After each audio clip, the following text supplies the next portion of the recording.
Eto na ha, meron tayong makakapanayam na isang espesyal na bagong kaibigan natin, bagong kaibigan ng LTE, ng Love Totally But Everything. At huwag magkikipagkwentuhan lang tayo habang tayo nag-aagahan dito sa agahan natin. Ayan ha. Good morning ma'am, ako po si Kuya Tony Pet. Ano po pangalan po nila? Good morning po. Ako po si Cecilia Javier de los Santos. Ano po ang nickname niyo po? Ma'am Ces? Ces po, Ma'am Ces. Ces. Ma'am Ces, good morning po. Kayo po, ang balita ko po, simula ng 1998, ay dito na nagtatrabaho bilang isang guro.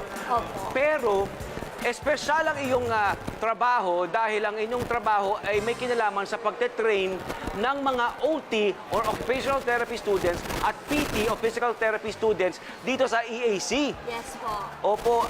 Ano po ang tawag po sa inyong ang designation niyo po?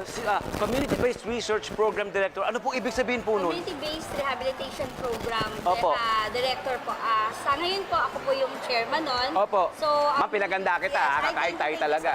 So, ang nangyari po doon ay ako po ay nagte-train ng mga interns for 2 months. So, every 2 Opo. months po pinapadala sa akin yung mga interns. Opo.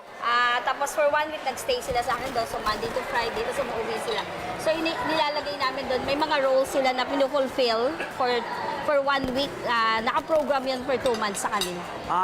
Okay. So, kakaiba po. Kakaiba po ang inyong ginagawa. Kasi po, ang inyong pagtuturo, talagang masasabing doon mismo sa lugar. Yes po, yes po. At balita ko po, kayo po ay taga Pila Laguna. At dito po sa Pila Laguna, dito nyo po tinatanggap for 1 week ang mga estudyante nyo. Tapos po, yung immersion, yung on-the-spot na training, ginagawa po nila sa bawat bahay doon sa komunidad. Yes po. Bilang OT at PT students. Yes po. Bali, from 1999 up to 2015, sa Pila Laguna po tayo. Pero Opo. ngayon po, nag-transfer kami dun sa next town, which is Victoria Laguna. Sa Victoria so, Laguna. house to house po yun, mga 10 to 15 minutes travel from my home. So, yun po yung, nandun po yung area natin. Kasi naka 15 years po tayo dun sa mismong bayan namin sa Pila Laguna. Anong fulfillment po nakukuha niyo po sa pagtuturo? Ma'am, kain tayo, kailangan mag-agahan tayo kasi opo. alam ko alas 3 ka ng umaga nagbiyahe. Ay, opo, Ayan, enjoy ka opo. lang. Ako na maghahawak ni mikropono para sa'yo. Kumain ka lang dyan. Opo. Kain ka lang, ma'am. O yan. Napakasaya po ng ginagawa ko, no? Kasi bukod sa natuturuan na natin yung mga bata, no? Magkaroon ng mga magagandang perspektibo sa buhay, Opo. how to serve the community, no? Opo. At the same time, nakakatulong tayo dun sa mismo sa mga tao dun sa lugar, no? At talagang dahil doon nakikilala po nila ang Emilio Aguinaldo College, Manila. Opo. Ito po bang pagiging guro at trainer ay pinangarap niyo po simulat sa pool? Kain ka, ma'am. Ma'am, kailangan kumain tayo. Subo muna tayo. Hindi po ako magtatanong pag wala tayong kain. Kailangan kumain ka, ma'am. Sige Kain po. ka lang. Lakihan mo, ma'am, ang subo. Ano yan? Ang konti-konti. Mamaya na po tayo. Kain ka, ma'am. Ma'am, talagang kailangan kumakain tayo. Ito talagang concept ng programa. Halika, kumain tayo, ma'am. Hindi ko papayagang magutom. Ayan. Ayan. So, bali, maganda naman po yung ating ginagawa doon sa community. Ano po, talagang marami po tayong natutulungan ng mga tao. At the same time, yung mga interns, no, talagang hindi mo lang sila nade-develop professionally, kundi yung buong personality nila. Actually, lahat ng interns after 2 months na nagagaroon kami ng mga debriefing, tawag namin doon, umiiyak, no? Sobrang natatouch yung mga heart nila. Kasi ito daw yung, doing your profession with the heart. Yan. Bilang pangalawang nanay ng mga estudyante, kayo po ay may 2 anak. Opo. Nakabase rin po sa Laguna.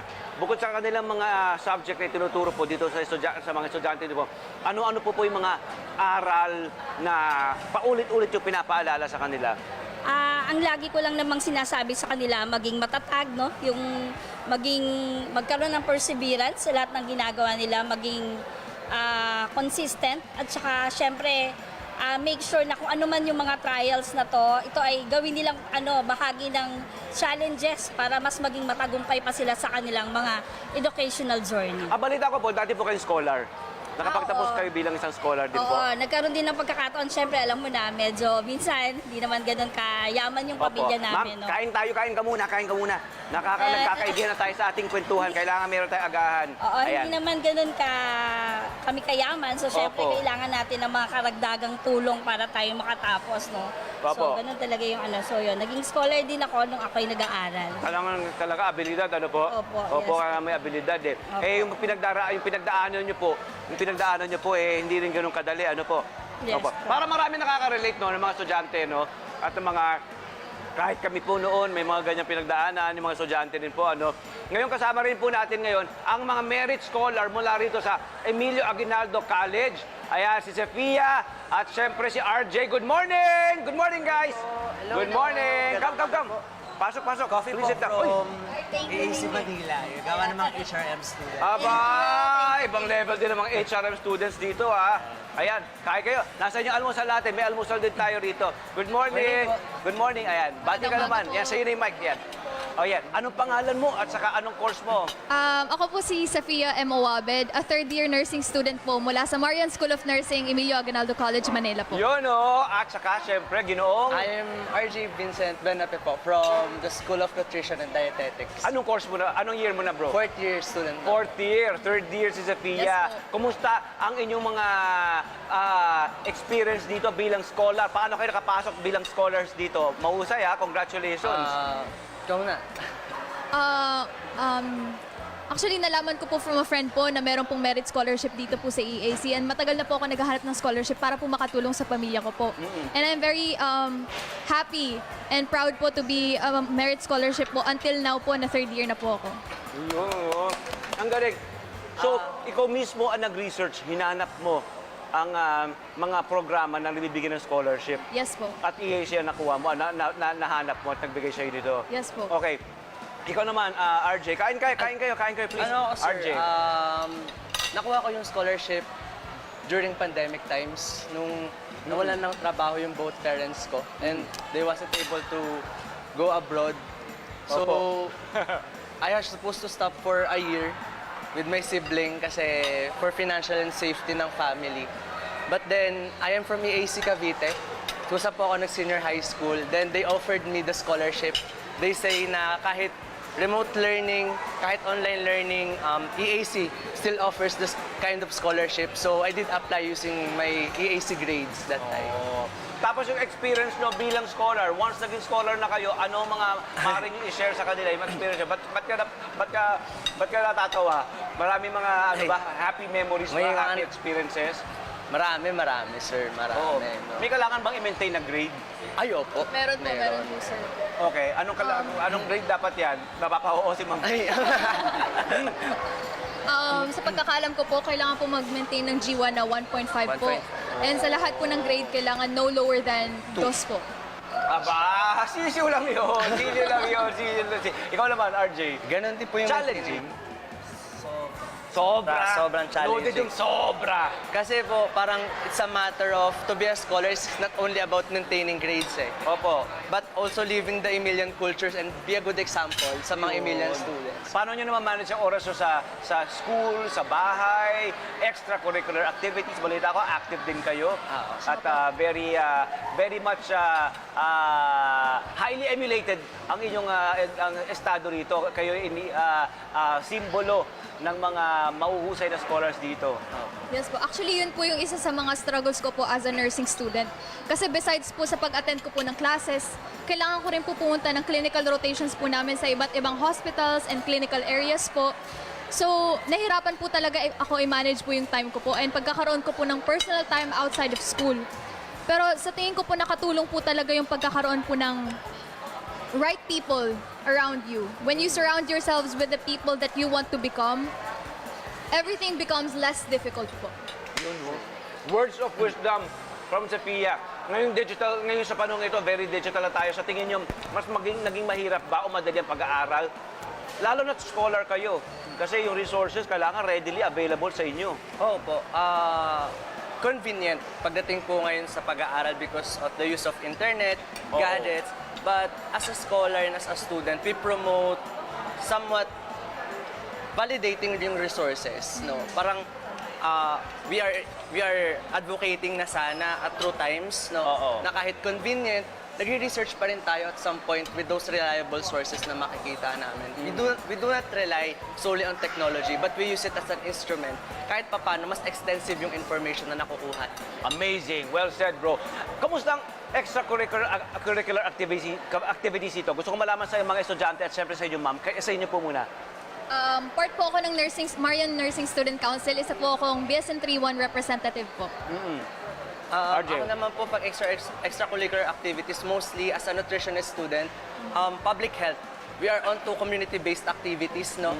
We are not only practicing activities here inside the school, pero lumalabas din kami to community levels to, of course, assess nutritional status, ganyan, and create programs that is applicable to solve yung mga malnutrition and other forms of nutrition health problems na present sa community. So, Oo. ayun po. Ang husay. Bukod po ba sa mga kurso nila, ano po bang ino-offer dito sa EAC? Actually, we have this so-called outreach program, no? Ang Emilio Aguinaldo College, meron kami community outreach program. And lahat ng department dito sa Emilio Aguinaldo College are involved in that outreach program. Ginagawa namin to sa Pasay. So it's one of the social responsibility na ginagawa ng Emilio Aguinaldo College Manila. Okay. Ano po ba ang may papayo nyo sa mga estudyante, ma'am?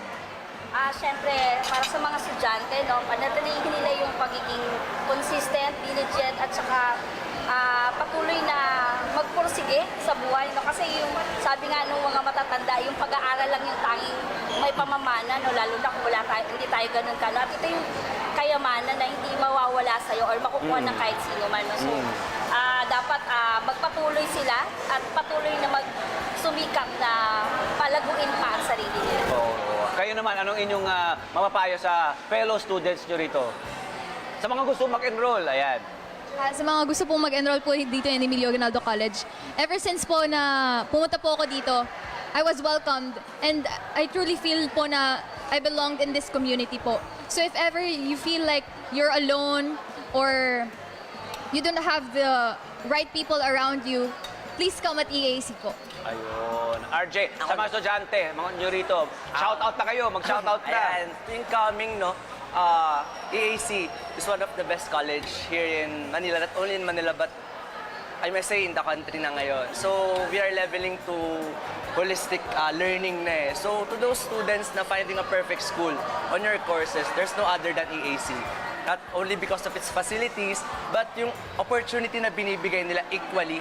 And I must say, as I experienced, no, kahit online learning, hindi tayo mag-stop because we have scholarships, we have these programs, and each student has equal rights for it. So, basta, we don't settle for it, we work hard, and don't take everything for granted. Don't take everything for granted. Husay. Palapakan natin. Maraming salamat sa inyo. Maraming salamat sa agahan nyo at sa kape na inihanda ng mga HRM students dito sa EAC. Ang husay, ha? Marami kayong na-inspire ngayong umaga. Hello po mga Kanet 25! Si Kuya Tony Pet po ito mula sa Love, Tony Pet and Everything. For more Love, Tony Pet and Everything updates, just click on our subscribe button and follow us on our Net25 social media pages at Net25 TV and at Net25 Entertainment Facebook. Magkita-kita po tayo!